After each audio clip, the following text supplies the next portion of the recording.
Okay, ngayon po ay mag-harvest tayo, no? So, inalis ko na lang ito sa arawan. And, titimbang ako ng kalahating kilo. So, ayan. Halo yung laki nito. May malaki, may maliit. Bale, ito po ay pinasobrahan ko ng 6 days pala ang sobra, hindi 5 days na. So, ayan, timbangan natin. Okay.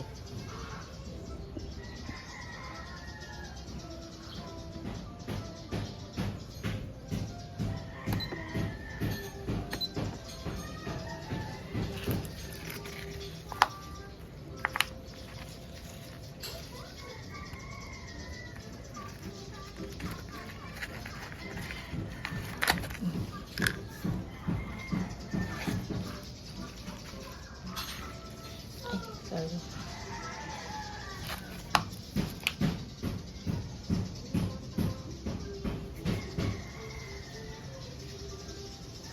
Ayan, 66 grams.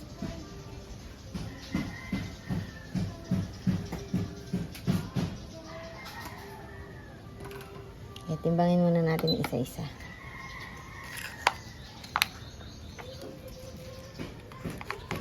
Puro ng kutsilyo ko. Medyo maliit. 46 grams. May bigat-bigat din kahit pa paano. Mamaya ko na lang siya. Huhugasan ko ito mamaya bago ko ipadala. Kasi medyo madumi. Na ulanan po kasi talisik ng lupa.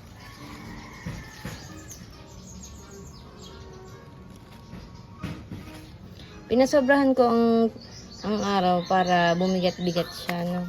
44 grams.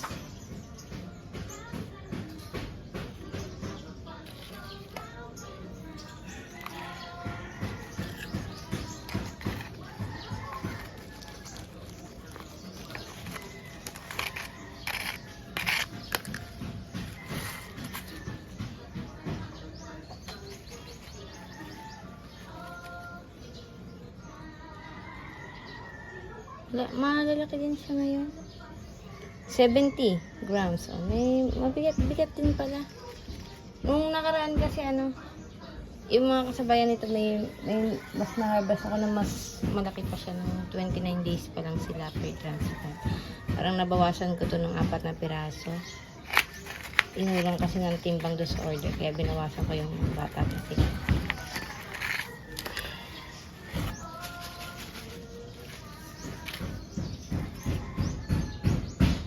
May nagpupukpok sa kapitbahay.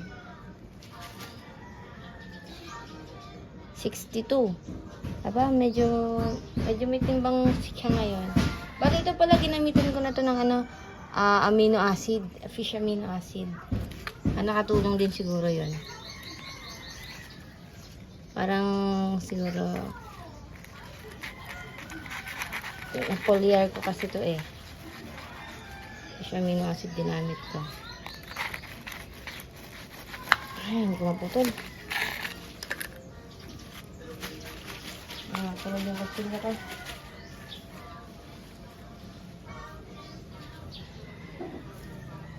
$70. Dalawa na yung may 70 tayo. Check ko muna kung nakakahating kilo na ako. Suro-suro yung timbangan.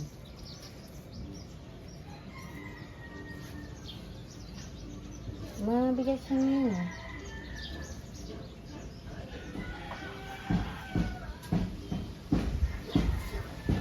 Wala pa. 352.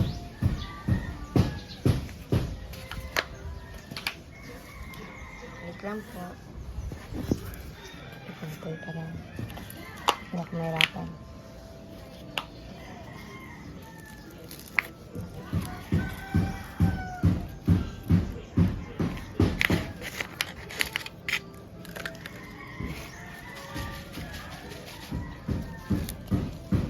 Pakita ko na lang. Isasama ko na kasi sa nakatimbang. Hindi na nalagpuan yung timbang niya.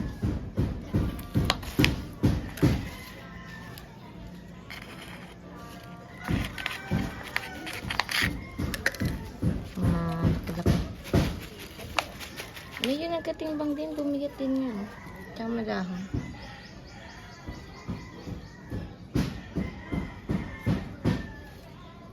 $464. So, mga isang piraso na lang ito. Para kalahating kilo.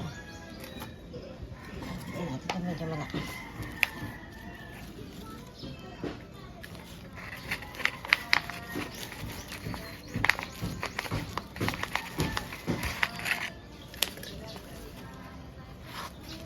Ganda. Daming dahon, no? Mas magaganda itong harvest na to kaysa doon sa nakaraang last week na hinarvest ko. Oh, daming dahon. Hindi ko ang bigat nito.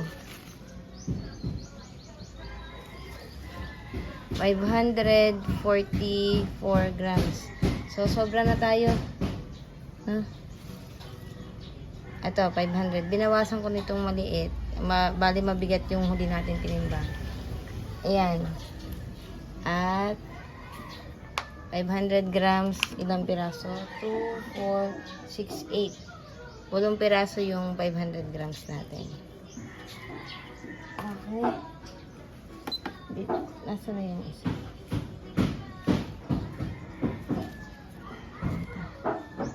$72. 72 yung, ito, 72 grams. Yung mga hindi ko natimbang kanina. 78. Ito, 78 yung pinakahuli kong tinimbang. Mabigat din pala. Nakakatawa naman. Magaganda yung ano natin ngayon, harvest natin. Bawi-bawi. So, 2, 4, 6, 8. Okay. Ayan. 8 piraso yung ating ano, kalahating kilo. Okay na rin po. Kaysa last week kasi, maliliit. Ito, ang yabong. Ang ganda. Alam nyo ba? Sorry, nasa silong kasi ako eh. Kaya, medyo madilim. Ang ganda, oh. Pakita ko lang ulit. Madilim. So, ito ay lupa lang yung pinagtaniman ko, no? Pero mas maganda kung merong carbonized rice hull at saka kung meron kayong mga dumi ng baka. Yun ang ginawa ko eh. Yun yung ginamit ko sa bagong punla. Dito, sa mga to naman, lupa lang siya. Pero, bumigat pa rin. Mas mabigat to kaysa dun sa nakaraan kong mga hinarvest na sobra din yun sa araw. Okay? Then, ito ay naka-fish amino acid din. Siguro mga 5 days. Inang foliar ko. Palagay ko may effect. No? Mas bumigat siya. Tsaka ang ganda. Wala na yung mga yellow. Meron din palang konti yung mga konting yellow. Pero konting-konti lang. So, thank you po for watching. God bless po.